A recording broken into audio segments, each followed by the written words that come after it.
Welcome to Annapolis Mosaics. Our program spotlights people in our community who are involved in activities designed to promote good human relations. I am Michael Keller, the chair of the Annapolis Human Relations Commission and your host. The commission is a city board that seeks to promote equal opportunity and to eliminate discrimination. My guest today is Clark Corky Graham, who is the founder and CEO of Let's Go, Boys and Girls. Corky, welcome to Annapolis Mosaics. Thank you, Mike. I really look forward to this opportunity of talking to your viewership. It's great. Thank you. Well, let's start by talking about Let's Go, Boys and Girls. What's the organization about? What's its purpose? What's its mission? Well, thank you. Our mission is to inspire and support underserved students to become STEM professionals. So there's really two parts to the missions.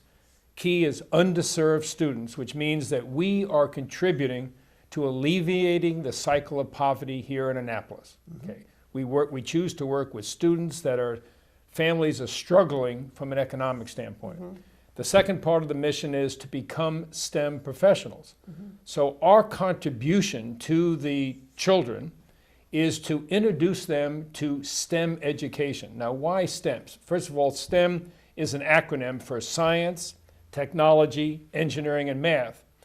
STEM jobs are growing faster, have higher salaries, lower unemployment, more job flexibility than non-STEM jobs. We live in the information age, and we want to introduce the opportunities to be a STEM professional to these kids at an early enough age where they can make a decision, I'm going for it. As you noted, you tend to focus on racial ethnic minorities and on women and girls. Yes. for the program.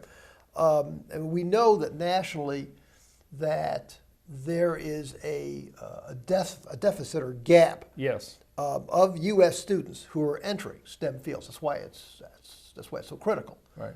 The numbers of students who are entering programs in science, technology, engineering, and math is below what you'll find in other developing countries in the world, and we're sort of behind the proverbial 8-ball on that. But that if you look at that gap, the gap is especially great with respect to girls and with respect to minorities. Yes, I'll give you some. You're absolutely right, Mike. I was going to say, if you could give us our viewers some statistics on that, give us a picture of what the extent of the problem is. Okay, in our country, nationwide, 6% of ninth graders will have graduated from college with a STEM degree within the next 10 years. Okay. Okay, 6%. 6%. Now, low. It's low, okay.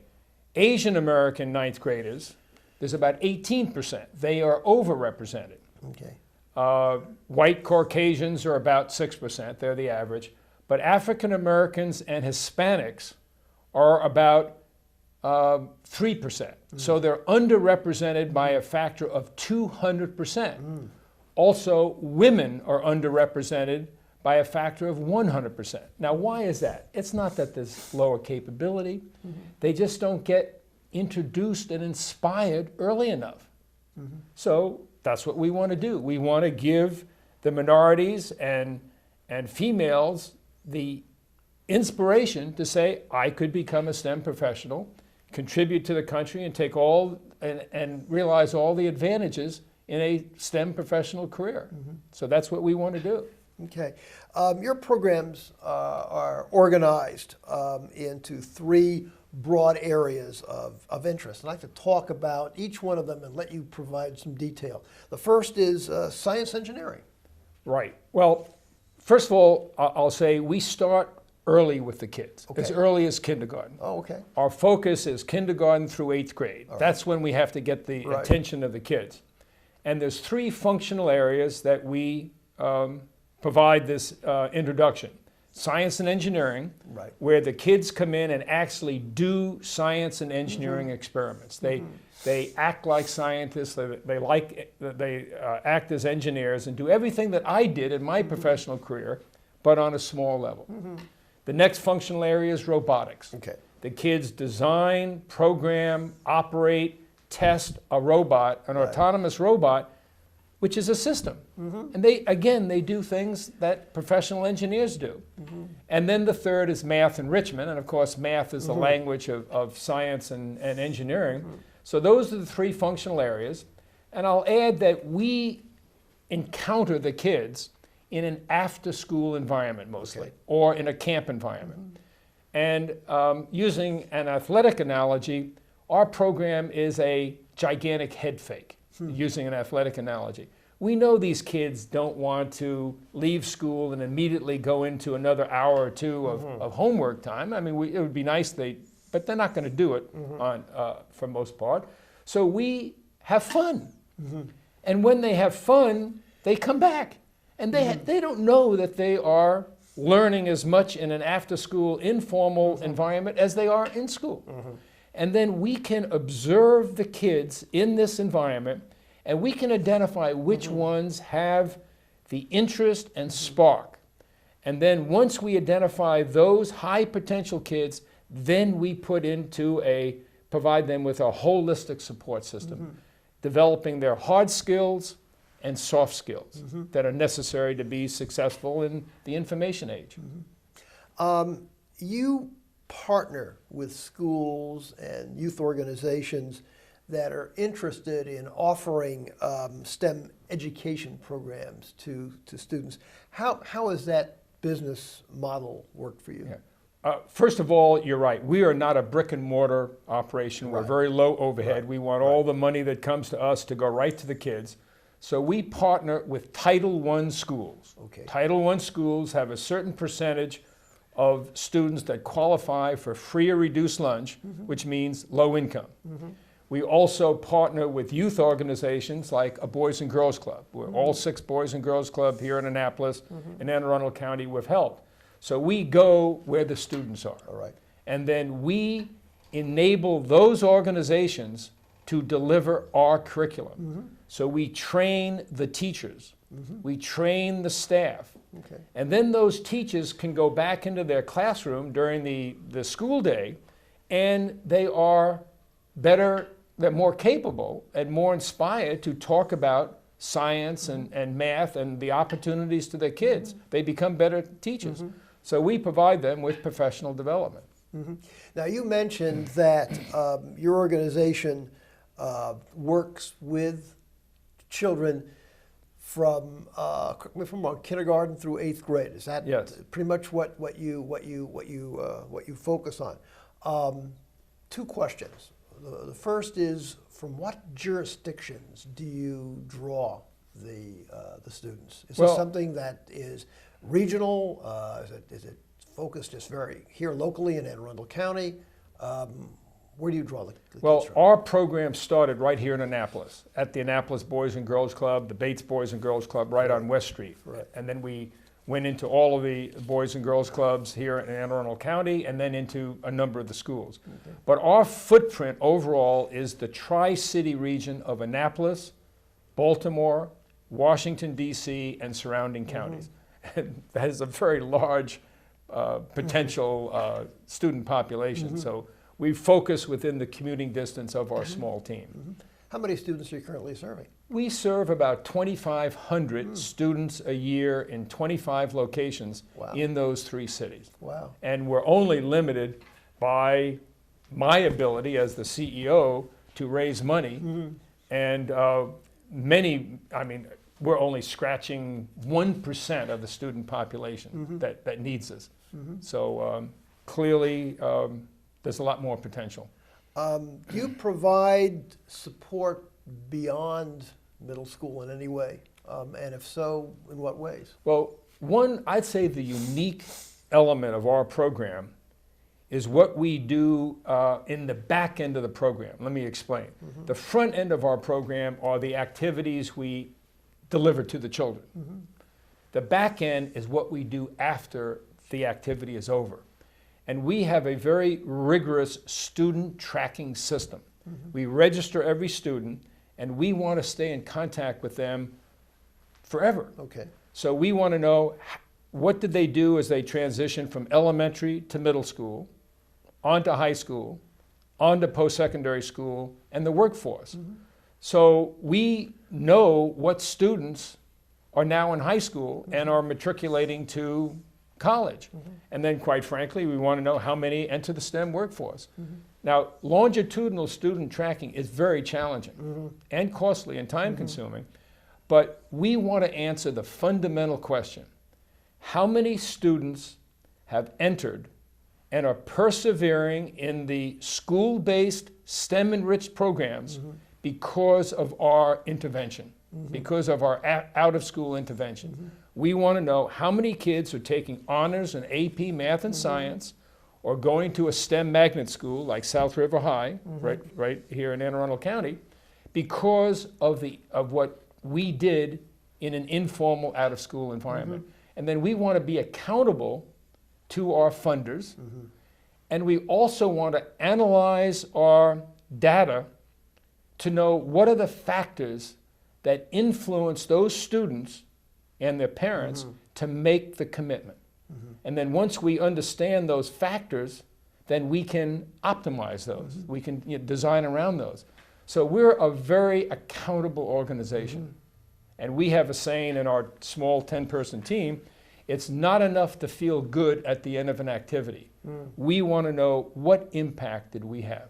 Did we move the needle? Well, have you moved the needle? Yes, we have. I'll give you two examples, and I'm not going to give you names, publicly. No, that's fine. But we have two of our students that started in the Boys and Girls Clubs here in Annapolis that are now studying engineering at college. One at Bowie State, one in Virginia Tech. Those are our two oldest students. And they're going to become engineers. Now, I have no way of saying what would they have done without our influence, but we know they're there. And we have a pipeline of students right behind them. So we know that we can have an impact, and we've proved it. We're going to take a break now, but when we return, I will have some additional questions for Corky about Let's Go, Boys and Girls. Thank you.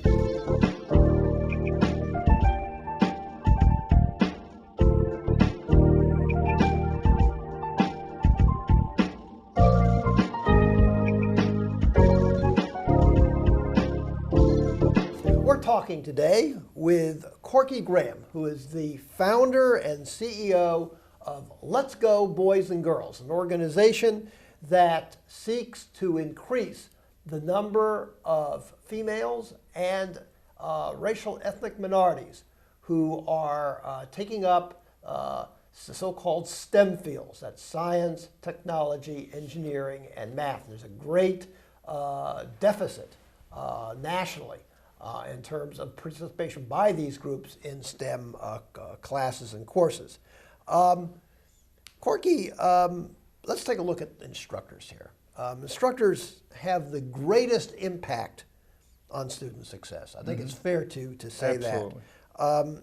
How do you ensure that instructors are properly trained and empowered? Great question. And first of all, I want to compliment you on the emphasis of let's go. You emphasize that because we're a very action-oriented organization.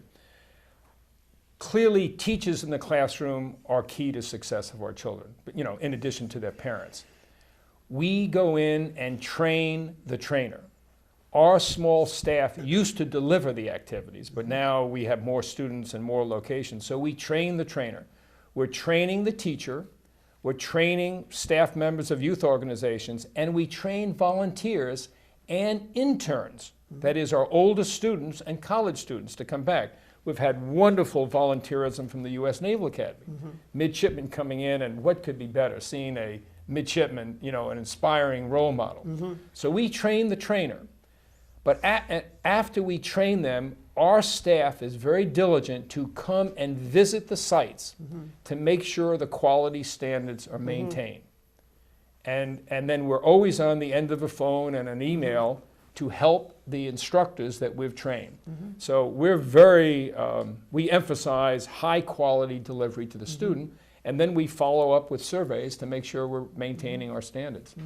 Let's Go Boys and Girls offers a variety of services, and I'm going to throw out a couple of words and phrases, let you elaborate on each one of these. You provide curriculum materials. Yes, we were very fortunate that we had 2 large grants 7 years ago when I started this, one from Northrop Grumman and one from the Office of Naval Research, and that allowed us to develop 10 curriculum manuals. And we did not invent the material. We went online and went to open source, but then we packaged it in a nice manual because teachers want a curriculum. You know, that's the way they're very comfortable with. So this is all documented in very nice curriculum manuals, and then we train the trainer to those manuals, using those manuals. So that was really one of the first acts that we did. And you also do things in the area of student mentoring. Yes.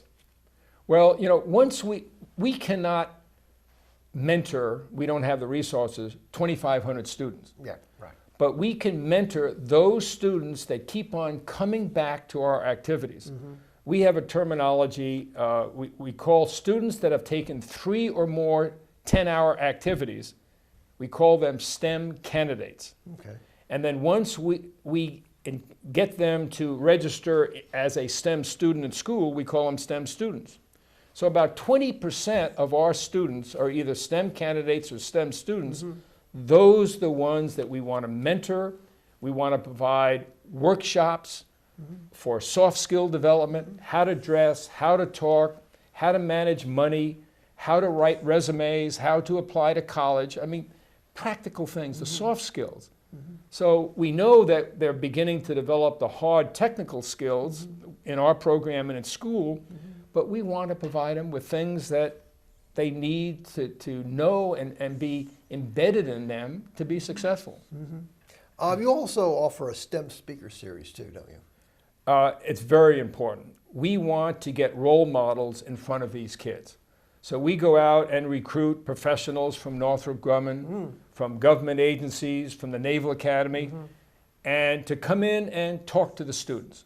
And some of them actually participate in the experiment, but just to say, here are the decisions that I made in middle school, and this is how I'm living my life now. I made some good decisions, and you could do it too.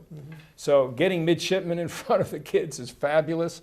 We have students from other universities and, you know, professionals out there, and they don't have to just be STEM professionals, you know, just good, solid citizens. You also do outcomes evaluation too. We take our back end very seriously. I mean, we want to be accountable. You know, I was a naval officer before I retired. I was a Northrop Grumman executive. So I know what metrics are. I know what accountability is, and knowing that the outcome is achieved, that you're designing the purpose of the program. So we do pre and post surveys, but the most unique aspect of our accountability is our longitudinal student tracking to answer the question, how many kids have actually made the commitment to become STEM students at school? That's what we want to know. You made reference to your professional background. Could you share with our viewers maybe a little bit more detail about what really prompted you to go out and create Let's Go Boys and Girls? Well, thank you. I am a very proud graduate of the U.S. Naval Academy class of 1964. Right.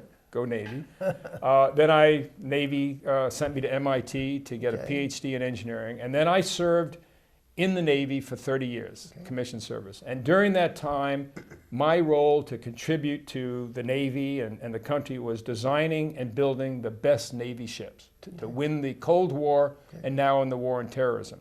And then I pretty much did the same thing at Northrop Grumman after I retired. So I retired 7 years ago, and I said, now what am I going to do? Playing golf the rest of my life was not the most inspiring thing I could do, and rather frustrating, by the way.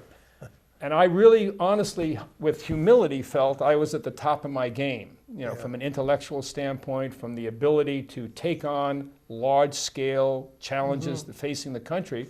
So I didn't want to put that on the shelf. So I walked into the Boys and Girls Club and said, what are you doing for these kids in education, and specifically STEM education? And I said, let's start a program. And I didn't have any experience, any money. and we just learn by doing it. And it's the most worthwhile thing I've ever done in my life. You mentioned earlier that, of course, as the founder and CEO, one of the big responsibilities that comes with being the founder and CEO of a nonprofit is getting money. And it takes money to be successful as an organization. You simply can't do it. There are other things that are important, but you need to have the funding. Yeah. What sources do you tap to obtain the necessary resources to make your organization successful? Well, thank you for asking that question, because it's known in all nonprofit worlds, the adage, no money, no mission. Yeah. So we have a good mission, but without money, we can't carry out the mission. Right. So we have three sources of funding. One is our grant program, where we submit grants to government agencies, foundations, and corporations.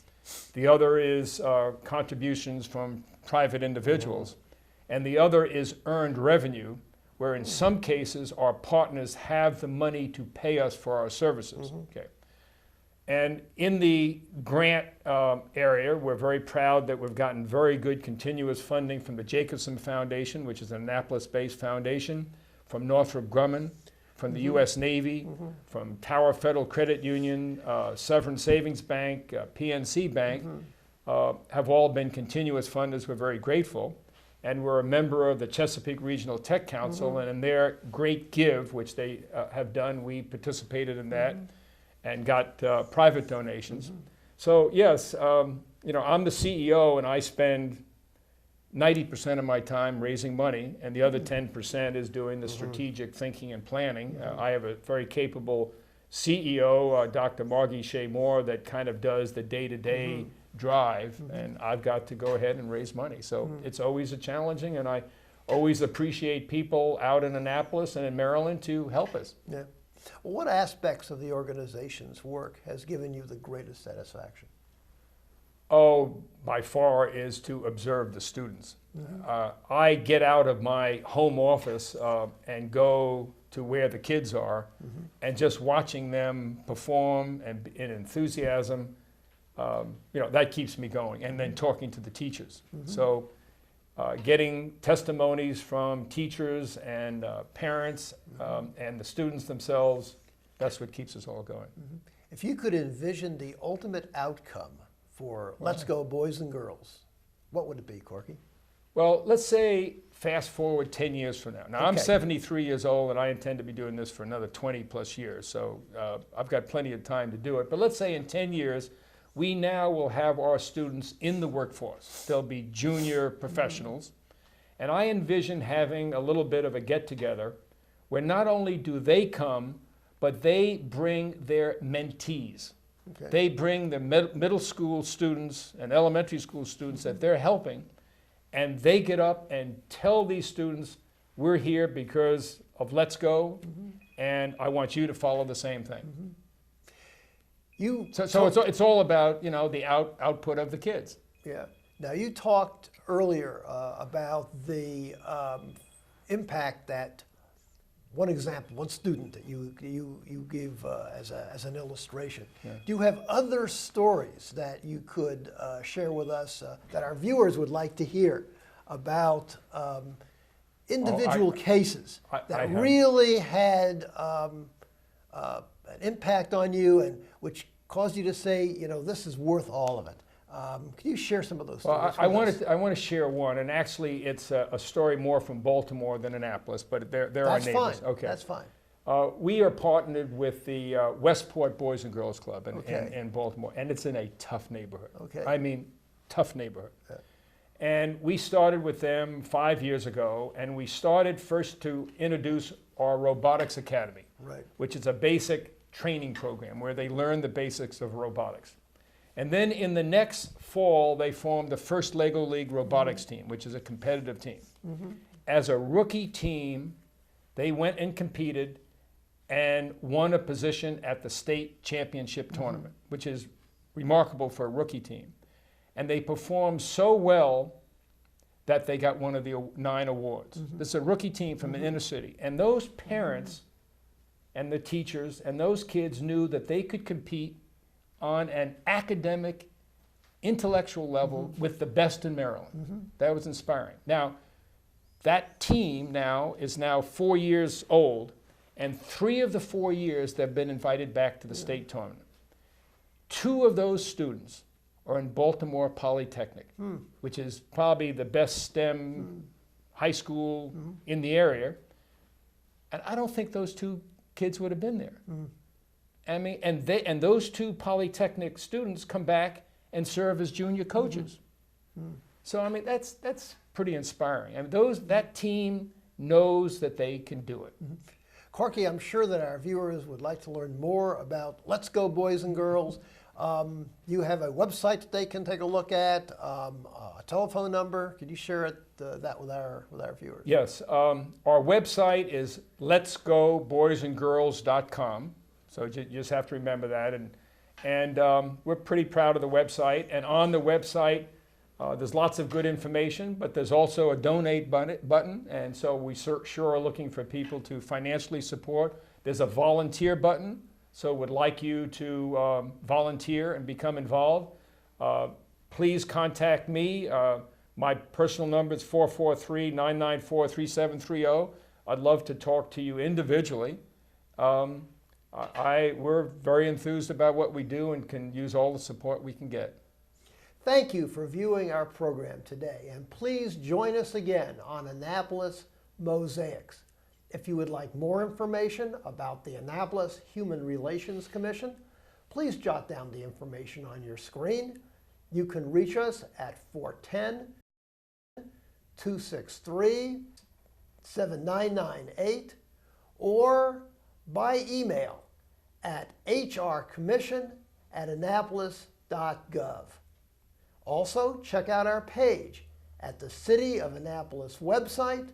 Go to www.annapolis.gov and click on the icon that says City Government, then Boards and Commissions, and scroll down to the Human Relations Commission page.